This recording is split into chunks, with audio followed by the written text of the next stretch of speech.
Latest updates ఎప్పటికప్పుడు పొందడానికి big TV WhatsApp channel follow అవ్వండి. లింక్ డిస్క్రిప్షన్ లో ఉంది. ప్రజాస్వామ్యంలో శాంతియుత నిరసనలకు అవకాశం ఉంది. ఇప్పుడు తెలంగాణలో విపక్షాలు వివిధ అంశాలపై ధర్నాలు చేస్తున్నాయి కూడా. అయితే గిరిజనులపై దాడులు జరుగుతున్నాయని చెప్పి అందుకు నిరసనగా మహబూబాబాద్లో ధర్నా చేపట్టాలి అనుకున్న బీఆర్ఎస్కు చివరి నిమిషంలో ఎస్పీ అనుమతి ఇవ్వలేదు. అది కూడా కొన్ని గిరిజన సంఘాలు కేటీఆర్ రాకను వ్యతిరేకించడంతోనే ఉద్రిక్తతలు చెలరేగే అవకాశం ఉందని చెప్పి అనుమతిని ఆపేశారు. అంత మాత్రానికే గులాబీ లీడర్స్ రెచ్చిపోతున్నారు. ఎస్పీ క్యాంప్ ఆఫీస్ పైకి వాటర్ బాటిల్స్ విసిరేశారు. శాంతియుతంగా నిరసనలు చేయాల్సింది పోయి దాడుల సంస్కృతి తీసుకువచ్చి అసలేం చేయాలి అనుకుంటున్నారు అన్న ప్రశ్నలను లేవనెత్తుతున్నారు.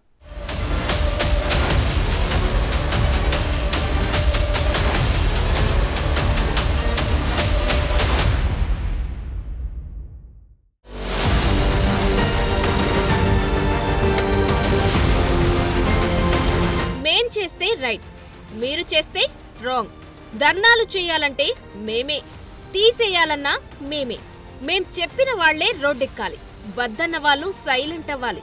ఇది గులాబీ బాపు అధికారంలో ఉన్నప్పటి శాసనం. అధికారంలోకి వచ్చిన 2 ఏళ్లకే 2016లో ధర్నా చౌకును ఎత్తేశారు పింక్ బాస్. రోడ్డెక్కే వాళ్లంటే నాకు చిరాకు. అసలు వాళ్ళు కంటికి కనిపించొద్దు, ఈడ్చిపడేయండి, కనిపిస్తే తొక్కేయండి. ఇది గులాబీ బాస్ ఒకప్పటి హుకుం. హద్దులు దాటిన నియంతృత్వం, పర్మనెంట్ గా అధికారంలో ఉంటామనుకున్నారో, ఇదేమైనా రాచరికం అనుకున్నారో గాని ప్రజాస్వామ్యంలో శాంతియుత నిరసనలు పూర్తిగా నిషేధించే పరిస్థితికి తీసుకొచ్చారు. ఇచ్చింది తీసుకుని చెప్పినట్లు పడుండాలి అన్నట్లుగా కేసీఆర్ ధోరణి ఉండేది. మాకు ఇది కావాలి, న్యాయం జరగాలి అని రోడ్డెక్కితే చాలు వీపులు పగలగొట్టిన సందర్భాలున్నాయి.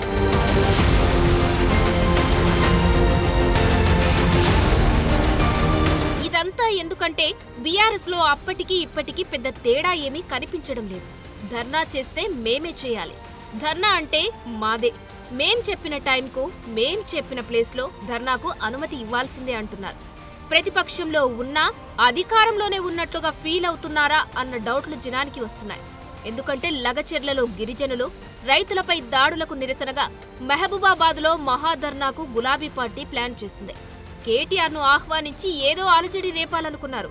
కానీ మహబూబాబాద్ ఎస్పీ చివరి నిమిషంలో ధర్నాకు అనుమతి నిరాకరించారు. కారణం ఇదిగో మీరే చూడండి. ఇక్కడ మీరు చూస్తున్న గిరిజన సంఘాలు మానుకోటకు కేటీఆర్ రాకను వ్యతిరేకించారు. వస్తే అడ్డుకుంటామన్నారు. ఎందుకంటే గత 10 ఏళ్లలో కేటీఆర్ గిరిజనులను వేధించిన ఘటనలను వారు ప్రస్తావించారు. అసైన్డ్ ల్యాండ్స్ గుంజుకోవడం, గిరిజన రైతులకు బేడీలు వేయడం, పోడు ఉద్యమాల్లో బాలింతలను కూడా జైళ్లకు పంపడం దగ్గర్నుంచి ఎస్సీ ఎస్టీలపై జరిగిన 10 ఏళ్ల వేధింపులను ఏకరువు పెట్టారు. తీరా ఇప్పుడు గిరిజనుల కోసం ధర్నా చేస్తామంటే వారు నమ్ముతారా? 100 ఎలుకలు తిన్న పిల్లి తీర్థయాత్రలకు బయలుదేరితే ఎలా ఉంటుందో మానుకోటకు కేటీఆర్ రాక కూడా అంతే అని కొన్ని గిరిజన సంఘాలు ఫైర్ అవుతున్నాయి. అందుకే అడ్డుకునేందుకు సిద్ధమయ్యారు. దీంతో పర్మిషన్ ఆగిపోయింది. నిజానికి బీఆర్ఎస్ నేతల క్షేమం గురించి ఆలోచించి ఎస్పీ అనుమతి ఇవ్వలేదు. ఇది కూడా అర్థం చేసుకోకపోతే ఎలా అన్న ప్రశ్నలు వస్తున్నాయి.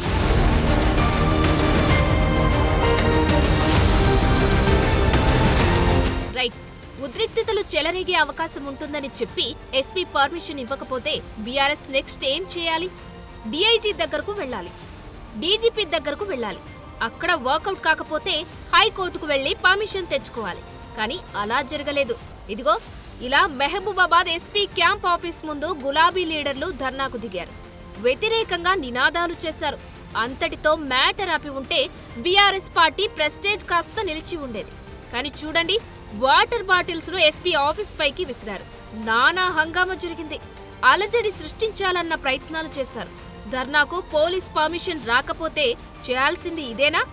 అదే మీ ప్రభుత్వం ఉన్నప్పుడు ఇలా చేస్తే వీపులు విమానం మోత మోగించేవారు కాదా అన్నది సగటు తెలంగాణ వాదుల ప్రశ్న. మేం ఏం చేసినా నడుస్తది, మాకు అడ్డెవరు, మేమే రాజులం, మేమే మంత్రులం అన్న జమానాలో ఉన్నారా అన్న ప్రశ్నలు వస్తున్నాయి.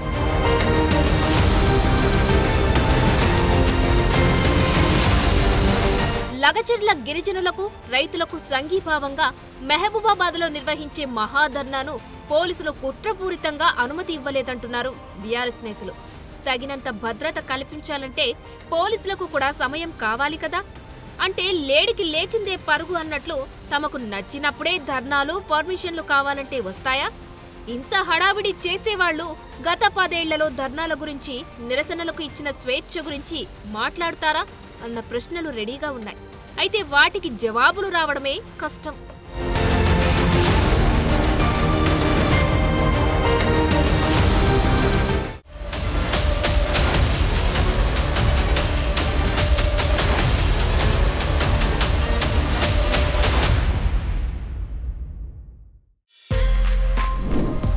For more videos like this, subscribe Big TV channel.